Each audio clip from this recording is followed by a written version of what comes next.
Grand గాలా ఈ ఫిబ్రవరి 3న ఉదయం 10 గంటల నుండి మాదాపూర్ ఎన్ కన్వెన్షన్ లో. Tickets available on book my show Paytm. నమస్తే, నేను Kavitha. Welcome to I dream. మనం ఒక విశిష్టమైనటువంటి వ్యక్తితో మాట్లాడబోతున్నాము. అందులో ఇప్పటిదాకా ఆ అంశం గురించి ఎప్పుడు ఎలాంటి పరిస్థితుల్లోనూ మాట్లాడనటువంటి ఒక వ్యక్తి ఒక సినిమా గురించి మాట్లాడబోతున్నారు. ఒక సినిమా గురించి మనం మాట్లాడుకుంటుంది ఒక ఫిల్మ్ క్రిటిక్తో కాదు, ఫిల్మ్ ఇండస్ట్రీకి సంబంధించినటువంటి ఎలాంటి రిలేషన్ లేని ఒక వ్యక్తితో. ప్రస్తుతం మనం ఉన్నాము చిల్కూర్ ఆలయ అర్చకులు రంగరాజన్ గారితో. తను హనుమాన్ మూవీ గురించి మాట్లాడబోతున్నారు. రంగరాజన్ గారు, నమస్కారం అండి. సో ఇప్పటిదాకా మీరు ఏ సినిమాల గురించి మాట్లాడలేదు, దాని గురించి ఏ చర్చల్లోనూ పాల్గొనలేదు. ఎప్పుడో ఒకసారి క్రిటిసిజం ఏమన్నా వచ్చింది, దేవుళ్ళని కించపరుస్తున్నారు, లేకుంటే మిస్లీడ్ చేసేలా ఉన్నాయి అనుకుంటే మాట్లాడారు తప్ప for the first time Hanuman గురించి మాట్లాడారు. దానికి సంబంధించి వాళ్ళకి ప్రెస్ మీట్లో వెళ్ళారు, సక్సెస్ మీట్లో మాట్లాడొచ్చారు, వాళ్ళకి ఆశీర్వచనాలు ఇచ్చారు. ఎందుకని? ఇది ఒక అద్భుతమైనటువంటి ప్రశ్న మీరు అడిగారు. Really thanks to you. నా మనోగతాన్ని ఇంతవరకు అక్కడ కూడా చెప్పలేదు. యాక్చువల్లీ వాళ్ళ గ్రాటిట్యూడ్ మీట్ అన్నారు, వాళ్ళు సక్సెస్ మీట్ కూడా చెప్పలేదు. వాళ్ళు కృతజ్ఞత అభినందన సభ, కృతజ్ఞత వందనం అని చెప్పారు. ఏమైంది అంటే యాక్చువల్గా హనుమాన్ మూవీ కూడా నేను యాక్చువల్గా చూడలేదు. చూడ్డానికి కారకుడే మా దగ్గర ఒక పవన్ కుమార్ ఉన్నాడు, మా స్వామి వరుస మీకు తెలుసు, పరిచయం కదా. ఆయన ఏమన్నాడు, సడన్గా ఒకరోజు వచ్చి, స్వామి మన హనుమాన్ సినిమా పోవాలన్నాడు. ఏముందిరా హనుమాన్లో అంటే, అందరు చెప్తున్నారు స్వామి బాగుందట, మీరు లైక్ చేస్తారు, మీరు పోదామన్నాడు. సరైన మూవీ టికెట్స్ మా సైన్యంతో పోయాం, 20 మంది. నేను, మా స్వామివారి సేవ చేసేవాళ్ళు, ఈ శిష్య బృందంతో వెళ్ళి మూవీ చూసాము. Really actually I was speechless. నా ఎంట్రీ అప్పటి నుంచే ఆంజనేయ స్వామి వారి యొక్క జన్మ వృత్తాంతంతోనే ప్రారంభం మూవీ. తర్వాత ఒక సూపర్ హీరోగా కావాలని కోరిక, ఒక నెగటివ్ క్యారెక్టర్. నేను వీడే హనుమాన్ ఏమో అనుకున్నాను నేను యాక్చువల్గా చూస్తే. అంటే వాడు స్పైడర్స్ తోటి కరిపించుకుంటాడు, ఆ క్యారెక్టర్ని బిల్డప్ చేశారు. చేసిన తర్వాత చూసుకుంటూ వెళ్తుంటే అది నెగటివ్ క్యారెక్టర్, ఇదేంట్రా ఇది అని సస్పెన్స్ ఓరియంటెడ్ మూవీ. దెన్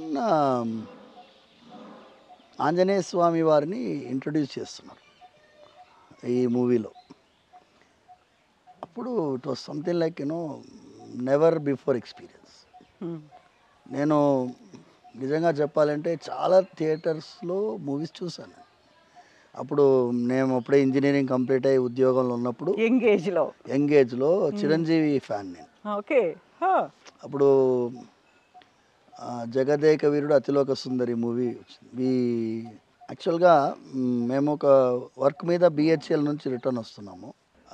ఆ మూవీ చిరంజీవిది, అది కూడా రిలీజ్ అయిన 2వ రోజు 3వ రోజు చూసాను నేను, జగదేక వీరుడు అతిలోక సుందరి. అందులో జై చిరంజీవి ఆ పాట ఉంది చూడండి, అది was actually like goose bumps at that time.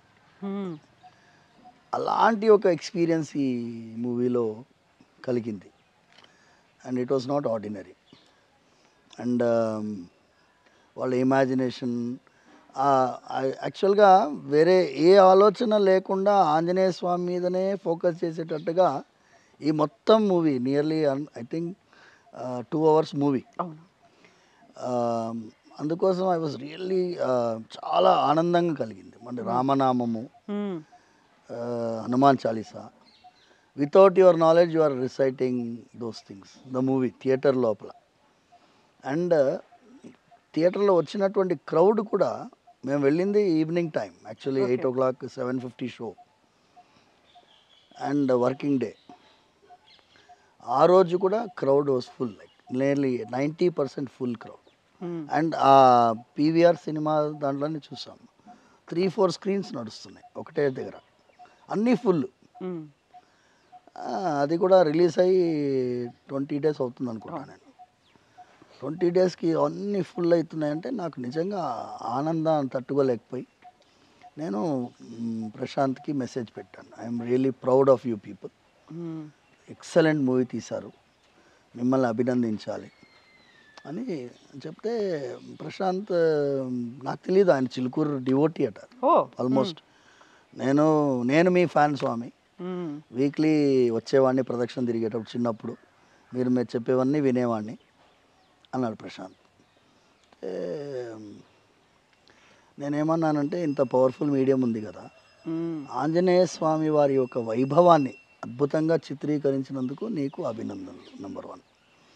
Number 2, అందులో కొన్ని పాత్రలు అద్భుతమైనటువంటి ఆలోచన, అందులో విభీషణుడు అనేటటువంటి పాత్రను సృష్టించి అందులో పెట్టి ఆంజనేయ స్వామి విభీషణుడికి జరిగిన సంభాషణలాగా ఒక నిర్వేదంగా ఉండేటటువంటి ఆ పిల్లవాడితో, అక్క చనిపోయిన తర్వాత వాడు నిర్వేదంతో కూర్చుని ఉన్నాడు, ఒంటరి అయిపోయాను, ఇక నాకెందుకు ఈ జీవితం, నేను ఏంటి లాభం, నేను ఎందుకు ఈ యుద్ధం చేయాలి, ఎవరి కోసం చేయాలి, నేను జీవించేదే అక్క కోసం అన్నటువంటి బాధతో ఉన్నప్పుడు నేను వచ్చి ఒక రక్తపు బొట్టు పడకుండా ఏమీ యుద్ధం జరగదు అని ఎక్స్ప్లెయిన్ చేస్తున్నాడు. విభీషణుడి యొక్క అంటే ఒక దాన్ని మనము కౌన్సిలింగ్ అది లేపుతున్నాడు వాడిని. ఆ సన్నివేశము నిజంగా నాకు ఎందుకు ఫోన్ చేశానంటే ప్రశాంత్కి, నాయన ఇంత పవర్ఫుల్ మీడియం ఉంది కదా, ఆంజనేయ స్వామి తనకు కూడా సూసైడ్ చేసుకోవాలని కోరిక కలిగింది తెలుసా నీకు అని అడిగాను. అవునా, తెలియదు స్వామి అన్నాడు. అని సుందరకాండంలో 13వ సర్గంలో సర్గం మొత్తం ఆంజనేయ స్వామి సూసైడ్ చేసుకోవాలని ఆత్మహత్య చేసుకోవాలి, నా వల్ల ఇంత దూరం ప్రయాణం చేసి లంకకు వచ్చాను, అందరూ నన్ను పొగిడారు, అందరూ మనోజవం మారుత తుల్య వేగం అన్నీ చెప్పి ఇంత దూరం వచ్చి ఉత్తి చేతులతో తిరిగి వెళ్తే ఏముంటుంది, ఒక నమ్మకంతో పంపించారు. ఆ సీతమ్మ కనిపించలేదు, నేను వెళ్ళి ఎలా చెప్తాను, సీతమ్మ ఉందా లేకపోతే చనిపోయిందా, రావణాసురుడు పెళ్లి చేసేసుకున్నాడా, ఇన్ని క్వశ్చన్లకి సమాధానం సందేశం ఇవ్వాలి, ఏమి ఇవ్వాలి, ఎలా వెళ్ళాలి, ఏం చేయాలి అని ఆలోచించి ఇక నేను తిరిగి వెళ్తే అంత అనర్థమే, నేను ఇక్కడే ఒక మునీశ్వరులా ఉండిపోతాను, లేకపోతే నేను చెట్టుకు ఊరేసుకుంటాను, లేకపోతే నిప్పు పేర్చుకొని అందులో దూకుతాను, లేకపోతే నేను సముద్రంలో మునిగిపోతాను, ఇలా ఆలోచిస్తున్నాను ఆంజనేయ స్వామి. ఇమాజిన్, ఆంజనేయ స్వామి లాంటి వారు ఎలాంటి ఒక పరాక్రమవంతుడు, అలాంటి ఆంజనేయ స్వామి కూడా నిర్వేదం వస్తుందా, అసహాయుడిగా మారుతాడా, ఆయన కూడా నా వల్ల ఏమీ అవ్వట్లేదా అని కూర్చుంటాడా, కూర్చొని ఏం చేస్తారు, మళ్ళీ ఆలోచిస్తాడు. నేను కనుక ప్రాణత్యాగం చేస్తే రాముల వారు బతికుంటే ఆయన పరిస్థితి ఏం కావాలి, భరతుడు ఏం కావాలి, లక్ష్మణుడు ఏం కావాలి, సుగ్రీవుడు ఏం కావాలి, అయోధ్యలో ఉండే వాళ్ళు ఏం కావాలి, వాళ్ళ అమ్మ ఏం కావాలి, కౌసల్య అమ్మగారు, సీతమ్మ బతికుంటే ఆవిడేం కావాలి, అందుకోసం నేను ప్రాణత్యాగం చేయను, మళ్ళీ ప్రయత్నం చేస్తానని చెప్పి సెల్ఫ్ కౌన్సిలింగ్ చేసుకొని వినాశే బహవో దోష జీవన్ భద్రాని పశ్యామి, నేను ఇవాళ ప్రాణత్యాగం చేయను, ఈ జీవితాన్ని కాపాడుకొని మళ్ళీ ప్రయత్నం చేస్తాను. అప్పుడు ఆఖరికి ఆయన రాముల వారిని స్తోత్రం చేస్తారమ్మా. ఎప్పుడైనా మేము భక్తులకు చెప్తాం, నమోస్తు రామాయ సలక్ష్మణాయ దేవ్యై చ తస్యై జనకాత్మజాయై నమోస్తు రుద్రేంద్ర యమానిలేభ్యః నమోస్తు చంద్రాగ్ని మరుద్గణేభ్యః.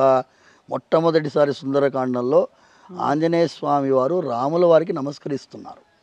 అంతవరకు రాముల వారికి నమస్కరించకుండా మా గురువుగారు ఏమంటారు, ఆచార్యులు ఏమంటారంటే ఫస్ట్ టైం ఆయన శరణాగతి కోరుకుంటున్నాడు.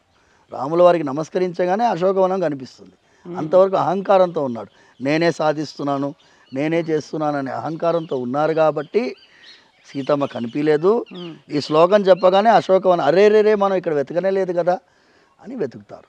సో కావాల్సిన సపోర్ట్ అలా వచ్చింది. సో నేనేమంటున్నానంటే ఇంత అద్భుతమైనటువంటి ఒక మీడియం మీకు ఉంది కదా, మీరు ఇప్పుడు సమాజంలో ఉండేటటువంటి ఒక మెయిన్ ప్రాబ్లం తల్లి, చిన్న పిల్లలు 14 years 15 years పిల్లలు, మీరు ఆశ్చర్యపోతారు, బాధపడతారు, ఆందోళన పడతారు, అన్నీ అవుతారు. కోటా రాజస్థాన్ 26 పిల్లలు సూసైడ్ చేసుకున్నారు లాస్ట్ 4 monthsలో. ఎందుకు, నీట్ ఎగ్జామ్ రాయక ముందే ప్రెషర్ తట్టుకోలేకుండా. అంటే ఏంటి, ఒక పరీక్ష కోసం ప్రాణం తీసుకునేటటువంటి ఒక దౌర్భాగ్యపు భయాన్ని సృష్టిస్తున్నామా మనం, దీనికి ఏం చేయాలి అనేటటువంటి ఒక నిర్వేదంలో మన సమాజం ఉన్నప్పుడు ఇలాంటి movies will be beneficial. Anjaneya Swamy వారి యొక్క గొప్పతనాన్ని చెప్పుకుంటూ ఆయనకే ఇలాంటి ఆలోచన కలిగింది, మరి దాన్ని ఆయన ఎలా జయించాడు అనేటటువంటి మీరు చెప్పొచ్చు కదా, ఇది ఇంక్లూడ్ చేయవయ్యా అని చెప్పడానికి నేను చెప్పాను. చెప్తే ఆయన ఏమన్నారు, స్వామి ఇది నాకు ఫోన్లో చెప్పారు, మీరు అక్కడ వచ్చి చెప్పండి, మీకు ఏమనుకోకపోతే మేము మా మీట్ ఉంది రేపు, మీరు వస్తారా, అతిథిగా వస్తారా అంటే, ఇవాళ శనివారం ఏదో స్వామివారి ఆజ్ఞ అనుకున్నాను, వెళ్ళాను. ఓకే, వెళ్ళాను. చాలా నిజంగా ఇవాళ ఇంకా ఏంటి అంటే, నిన్న రిపబ్లిక్ డే నేను స్పీచ్ ఇచ్చుకుంటూ ఎవరో వీడియో తీశారు, నిజమైన రిపబ్లిక్ రామాయణ రిపబ్లిక్ ఇవాళయ్యా అని చెప్పాను. నిజమైన రిపబ్లిక్ మనము 26 జనవరి 1950 కాదు 2024. మనం ఇంతకుముందు ఇంటర్వ్యూ చేసాం, అందులో ఏమన్నా రామరాజ్య స్థాపన అన్నాం. రామరాజ్య స్థాపన ఎలా, కేవలం బొమ్మలతో రామరాజ్యం వస్తుందా, రాదు. శ్రీరాముల వారిని అయోధ్యలో ప్రతిష్ఠించిన తర్వాత ఇది రామరాజ్యము అని ప్రూవ్ చేయగలిగాం. నేనేమన్నానంటే, lot of civilizations in the world, ఎన్నమ్మా, Egyptian civilization, African civilization, Mesopotamian, Roman, ఇవన్నీ కూడా కొట్టుకుపోయాయి. విదేశీయుల దండయాత్రల్లో, దోపిడీలో, దారుణాల్లో కొట్టుకుపోయాయి, బిల్డింగ్లు మాత్రం మిగిలాయి. ఇప్పుడు మీరు రోమ్ వెళ్తే ఏం చూస్తారు, కూలిపోయినటువంటి స్టేడియము, బిల్డింగు చూస్తారు. కానీ మన దేశంలో మనము ఒక రామాలయాన్ని పునఃప్రతిష్ఠించి నిర్మించుకొని అందులో శ్రీరాములు అని, this only civilization which has reclaimed its institution. అది కూడా ఏంటి, మనమే దండయాత్రలు ఏమీ చేయలేదు, మనం రాజ్యాంగబద్ధంగా, న్యాయబద్ధంగా, చట్టబద్ధంగా, సుప్రీంకోర్టు ఆదేశం మేరకు మనం సాధించగలిగాం. కాబట్టి దిస్ ఇస్ ద రియల్ రామరాజ్యం అని చెప్పాను. సో అది ఆ సమయంలో ఇది రెండు కోయిన్సైడ్ అయింది కాబట్టి అక్కడ వెళ్ళి చెప్తే ఇంకా రాముల వారి వైభవము, ఆంజనేయ స్వామి వైభవాన్ని జనాల్లో షేర్ చేసేటట్టుగా ఉంటుందని వెళ్ళానమ్మా. ఇవన్నీ ఉన్నాయి మనసులో ఆలోచన. మూడోది ఏంటి అంటే అమ్మా, మెయిన్ ఐటమ్ నాకు చిన్న పిల్లవాడు, ఈ సజ్జా తేజ. ఆ తేజ చిన్న పిల్లవాడు, Prashanth young person, Niranjan Reddy producer young person, Anudeep young person, movie అది మ్యూజిక్ కంపోజ్ చేశాడు.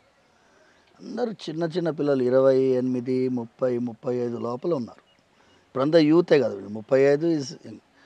వీళ్ళు కలిసి 1000 కోట్ల రూపాయలు ఖర్చు పెట్టి తీయగలిగిన సినిమాని, తీయవలసిన అలాంటి సినిమాని సునాయాసంగా అలా తీసేశారు కదా. అది కూడా ఏంటి, వాళ్ళకి నేను ఇంకా చాలామంది నాకు చెప్పారు, వాళ్ళకి థియేటర్స్ దొరకలేదు రిలీజ్ చేయడానికి.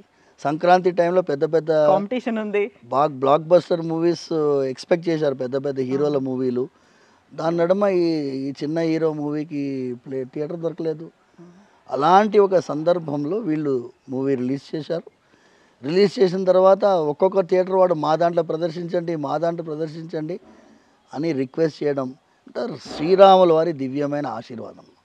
ఎందుకంటే అక్కడ ఎప్పుడైతే ఒకటి గుర్తుపెట్టుకోండి, బుద్ధిర్బలం యశోధైర్యం నిర్భయత్వం అరోగతాం అజాడ్యం వాక్పటుత్వం చ హనుమత్ స్మరణాత్ భవేత్.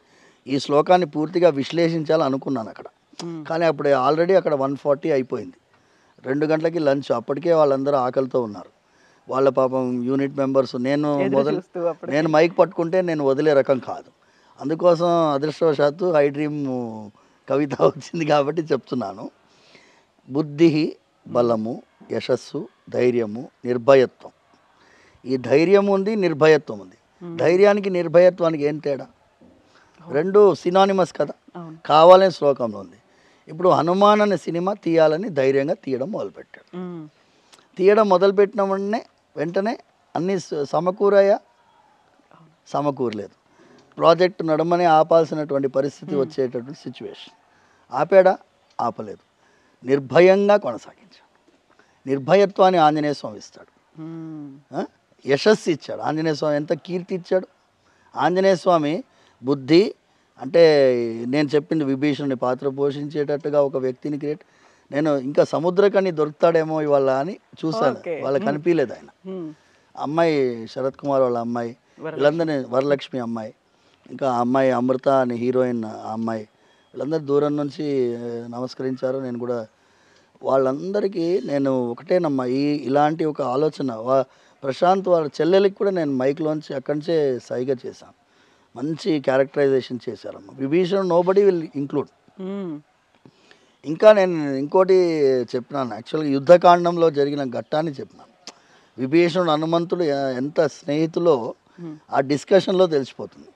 విభీషణుడు హనుమంతులు ఇద్దరు యుద్ధకాండంలో ముఖ్యమైనటువంటి డిస్కషన్ అమ్మ. వీళ్ళు ఏం చేస్తున్నారంటే యుద్ధం జరుగుతుంది, ప్రతిరోజు రాత్రి ఎవరెవరు కూలిపోయారు, ఎవరెవరికి దెబ్బలు తాగాయి చూసుకోవడానికి పరామర్శించడానికి వెళ్తారు. వీళ్ళిద్దరూ నడుస్తున్నారు. వానరులు కొంతమంది చనిపోయినారు, కొంతమంది చెయ్యి కాలు విరిగిపోయినాయి, కొంతమంది రక్తం మడుగులో పడుకొని ఉన్నారు. వాళ్ళ నడుములో జాంబవంతుడు కూడా పడుకొని ఉన్నాడు, కింద పడి ఉన్నాడు. జాంబవంతుడు వీళ్ళని అలికిడి విని ఎవరు విభీషణ అంటే అవును విభీషణుడు, మన ఆంజనేయుడు ఎలా ఉన్నాడు, హనుమంతుడు ఎలా ఉన్నాడు అని అడుగుతున్నాడు. మీరు విభీషణుడు ఆయనను అడుగుతున్నారు జాంబవంతుడిని, ఏమి జాంబవన్ స్వామి మీరు సుగ్రీవుడు ఎలా ఉన్నాడు, కమాండర్ ఇన్ చీఫ్ కదా, సుగ్రీవుడు ఎలా ఉన్నాడు అని అడగాలి, అంగదుడు ఎలా ఉన్నాడు అడగాలి, యువరాజు ఎలా ఉన్నాడు అడగాలి. కానీ మీరు ఏం అడుగుతున్నారు, మీరు హనుమంతుడు ఎలా ఉన్నాడని అడుగుతున్నారు. ఏంటది విచిత్రంగా అనిపిస్తుంది నాకు అంటే జాంబవంతుడు అద్భుతమైన సమాధానం చెప్తాడు. ఏమంటారంటే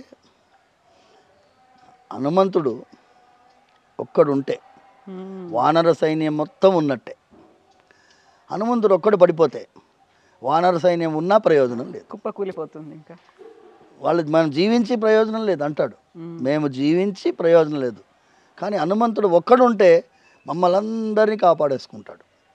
అంత అద్భుతమైనటువంటి సన్నివేశాన్ని ఆ వాల్మీకి రామాయణంలో చెప్పేసింది. పూర్ణంత ఆశీర్వాదం.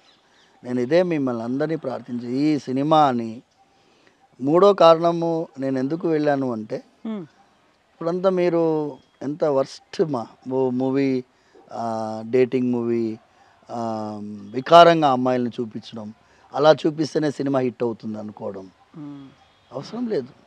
ఇలాంటి మూవీస్ తీస్తే కూడా చూస్తారు. కాంతారా ఎవరు ఎక్స్పెక్ట్ చేశారమ్మా?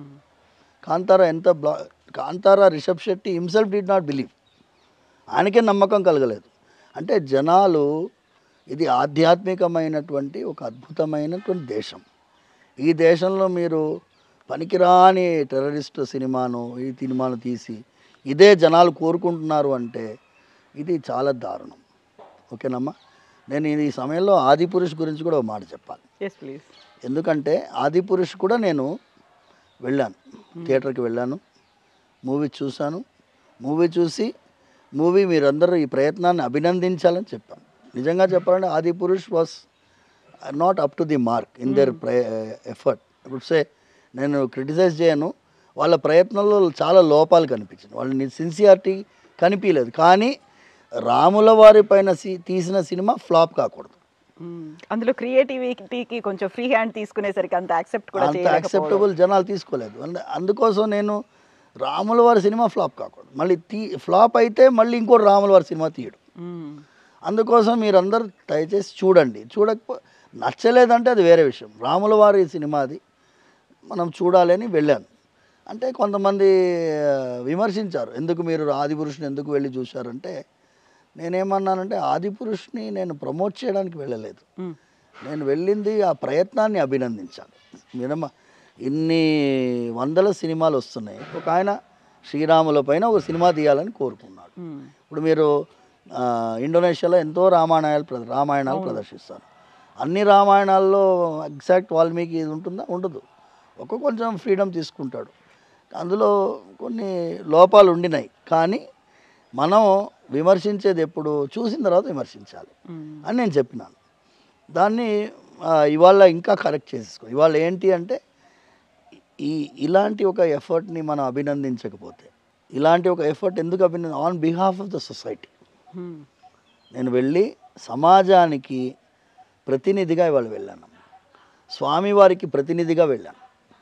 ఒకటి ఆంజనేయ స్వామి, నేను ఎప్పుడూ శ్రీరాముల వారి వైభవాన్ని ఆంజనేయ స్వామి వైభవాన్ని రోజు చెప్పేటటువంటి వాడిని ఇక్కడ. అలాంటి వైభవాన్ని తెర లోపల అంటే థియేటర్ లోపల ఒక 3 డైమెన్షనల్ ఎఫెక్ట్ ఇచ్చి సౌండ్ విజువల్ ఎఫెక్ట్ అమ్మా, it's not an ordinary item. ఇప్పుడు Hanuman Chalisa if you play in a big IMAX theatre ఎలా ఉంటుంది with that sound system and effective technology. And then Anjaneya Swamy ఎగురుకుంటూ వచ్చేటప్పుడు మీరు హనుమాన్ చాలీసా ప్లే చేస్తే ఎలా ఉంటుంది చెప్పలేం. మీరు మ్యాక్సిమం ఏం చేస్తారు, యూట్యూబ్లో హనుమాన్ చాలీసా చూస్తారు. ఆ హనుమాన్ చాలీసాను ఆయన అంత పెద్ద స్క్రీన్లో ఆంజనేయ స్వామి చూపించుకుంటూ హనుమాన్ చాలీసా చూపించాడంటే అభినందించాలా వద్దా చెప్పండి. అండ్ దెన్ ఆవకాయకి ఆంజనేయ స్వామికి ఏం సంబంధం, దాన్ని కూడా జానపద బాణిలో వాళ్ళు పాడారు. ఆ పిల్లవాడు ఎక్స్ప్లెయిన్ చేస్తున్నాడు, ఆవకాయ పాట రాసిన వాడు వచ్చాడు, ఆయన మ్యూజిక్ కంపోజ్ చేసిన వచ్చాడు, ఆయన ఉత్తరాంధ్ర పిల్లవాడు అని చెప్పాడు. ఆవకాయ నాకు గుర్తులేదు పేర్లు, ఎందుకంటే నాట్ మీరందరూ మీడియా వాళ్ళకి మీకు గుర్తుంటుంది పేర్లు. ఆ పిల్లవాడు ఎక్స్ప్లెయిన్ చేశాడు. నేను ఇంట్రొడక్షన్ సాంగ్ అది, ఈయన ఆంజనేయ స్వామి పవర్స్ తోటి బయటికి వస్తున్నాడు, అప్పుడు ఈ రియల్ సూపర్ హీరో ఇంట్రొడక్షన్ కదా అది. అంతవరకు మామూలు పిల్లవాడిలాగా చూపిస్తున్నారు. ఆ సాంగ్లో ఆయన నిజంగా ఆంజనేయ స్వామి అంజనాద్రి అంత కనెక్షన్ ఆవకాయ పాటలో చూపించారు. మరి నేను నిజంగా నా యూత్ని గుర్తు చేసినందుకు అభినందించడానికి పోయినాను. ఇంకా నిజంగా చెప్పాలంటే. సో ఇప్పటిదాకా మనకి సూపర్ హీరోస్ కావచ్చు, మార్వెల్ సిరీస్లు ఇవన్నీ చూసిన తర్వాత మనకి సినిమా స్టార్టింగ్లోనే అదే కనిపిస్తుంది, సూపర్ మ్యాన్లు, స్పైడర్ మ్యాన్లు, వీటన్నిటి నుంచి ఒక ఇన్స్పిరేషన్ లాగా వెళ్ళి తను కూడా ఇంకొక పవర్ఫుల్గా ఉన్నటువంటి ఒక స్ట్రాంగ్ పర్సన్గా చూపించాలి అనుకున్నప్పుడు హనుమాన్ కాదు హనుమాన్, మనకు కూడా ఒక సూపర్ హీరో ఉన్నారు అని. ఆ కనెక్షన్ పిల్లలకి ఎంజాయ్ చేయడం, పెద్దవాళ్ళకి కనెక్ట్ అవ్వడం అనేది ఏముందంటారు అందులో ఆ కనెక్షన్లో? ఇదేనమ్మా మనం చేయాల్సింది. ఇన్ని రోజు చేయలేదు. అమర్ చిత్ర కథలో వచ్చి కూర్చోబెట్టి మనం చదివించేవాళ్ళు. ఇప్పుడు ఆ అవకాశం ఎక్కడుంది పిల్లలకి? మనం స్పెండ్ చేయగలిగే టైం ఉందా? మా హస్బెండ్ వైఫ్ వర్కింగ్ ఉమెన్, భర్త గారు ఆఫీస్ వెళ్ళాలి, ఇంటికి వచ్చినప్పుడు పనులు ఉంటాయి, పిల్లలతోటి గడిపే సమయం చాలా తక్కువ. ఇవాళ ప్రేక్షకుల్లో 100లో 70% వరకు చిన్న చిన్న పిల్లలు సినిమా చూస్తున్నారు. పిల్లలు మళ్ళీ తీసుకోపో అంటున్నారు. రిపీట్ ఆడియన్స్, ఆయన అన్నాడు కదా నాకు, ఆయన డిస్ట్రిబ్యూటర్ గారు పక్కన స్వామి మాకు రిపీట్ ఆడియన్స్ వస్తుంది, మొన్న వచ్చిన వాడు మళ్ళీ వస్తున్నాడు. నా పక్కన థియేటర్లో ఒక చిన్న అబ్బాయి కూర్చున్నాడు, 6-7 ఇయర్స్ కావచ్చు. ఫస్ట్ హనుమాన్ని చూడగానే దండం పెట్టుకుంటున్నా, నేను చూశానని చెప్పి సైలెంట్గా అయిపోయాడు. అది తర్వాత వెన్ ఎవర్ ఆ హనుమాన్ ఈజ్ దేర్, ఆ ప్రతిసారి అలా దండం పెట్టుకుంటూ కనిపించాడు ఆ పిల్లోడు. అదే వాళ్ళు తన్మయత్వం అమ్మ, ఎక్స్పీరియన్స్ లేదు కదా. ఈ డివైన్ ఇప్పుడు మీరు ఎంత ఎక్స్ప్లెయిన్ చేయగలరు వాడికి? ఇప్పుడు మనోజవం మారుత తుల్య వేగం, ఇది మేము ఉపన్యాసం చెప్పేటప్పుడు బ్రహ్మాండంగా ఇమాజిన్ చేసుకుంటాం. పిల్లలు ఏడా ఇమాజిన్ చేస్తారు? పిల్లలకు ఆ విజువల్ ఎక్స్పీరియన్స్ ఇస్తే ఇంపాక్ట్ బ్రహ్మాండంగా ఉంటుంది. ఇప్పుడు నెగటివ్ క్యారెక్టర్ ఆయన బ్యాట్మ్యాన్, స్పైడర్ మ్యాన్ లాగా ఆయన ఇమాజిన్ చేసుకుంటాం. ఇందులో 2 వర్షన్స్ ఉన్నాయి. అవును, వాడు చదువుకున్న పిల్లవాడు అలా ఉన్నాడు, ఈ చదువు లేని పిల్లవాడు చదువున్నాడో లేదా పల్లెటూరి పిల్లోడేమో ఇలా ఆంజనేయ స్వామి వైభవాన్ని ప్రదర్శిస్తున్నాడు. వాడు కూడా సూపర్ హీరో అనుకుంటున్నాడు. వాడు సమాజానికి మంచి చేయడం పోయి నెగటివ్ చేస్తున్నాడు, వీడు సమాజానికి మంచి చేయడానికి ప్రయత్నం చేస్తున్నాడు. This contrast is already shown. మీరు చెప్పినట్టు బ్యాట్మ్యాన్ చూసిన పిల్లవాడి ప్రవర్తన ఎలా ఉందో చూపించాడు, ఆంజనేయ స్వామి వైభవాన్ని తెలుసుకున్న పిల్లవాడు ఎలా ప్రవర్తిస్తాడో చూస్తున్నాడు.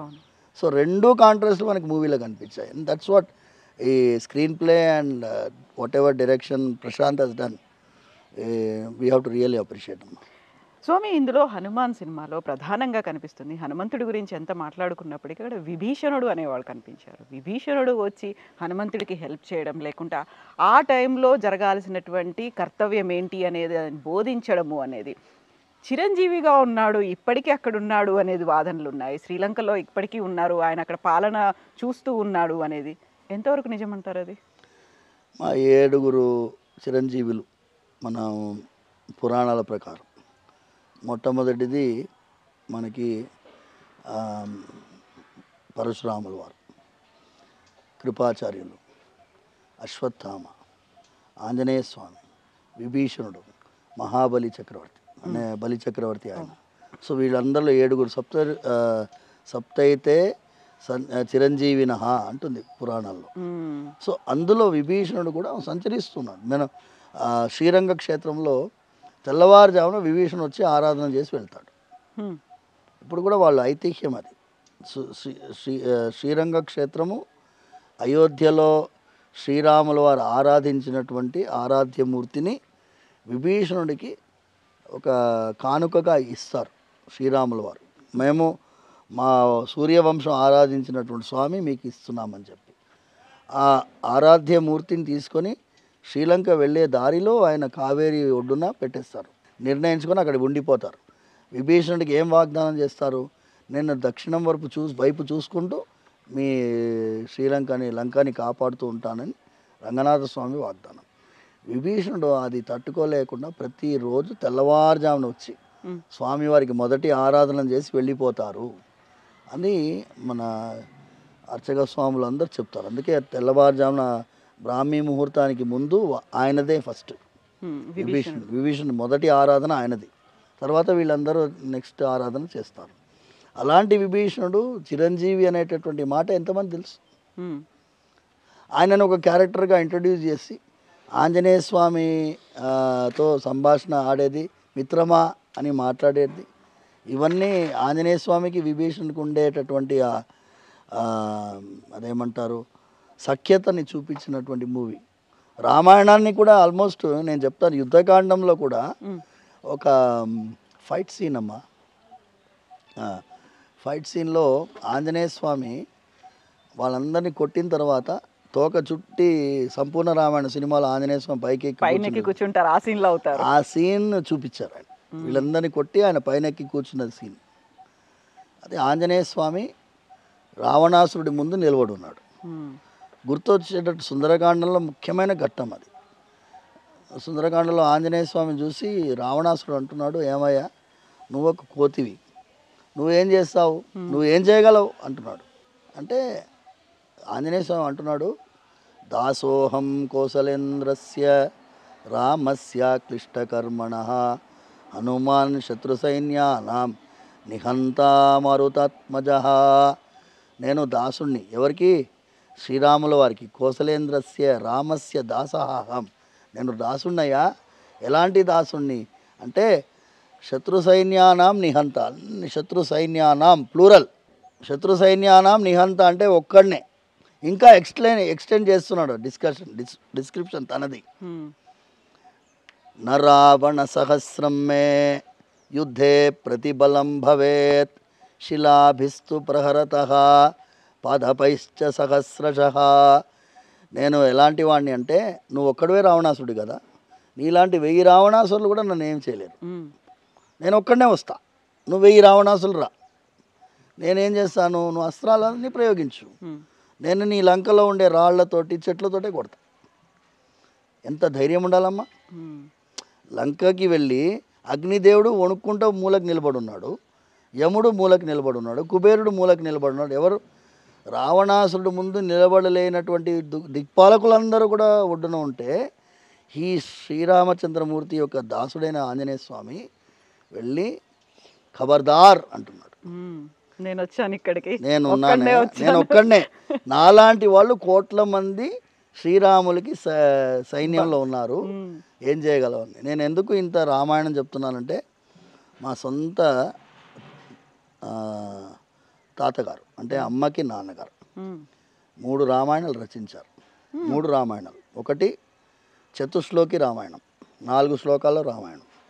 రెండవది మంజు రామాయణం. మూడవది మందస్మిత రామాయణం. మా తాతగారికి ఏంటి అంటే ఆశు కవిత్వం. ఆయన ఏదన్నా వస్తువు చూసి, ఇప్పుడు కెమెరా చూశారనుకోండి, దాని మీద శ్లోకం చెప్తారు.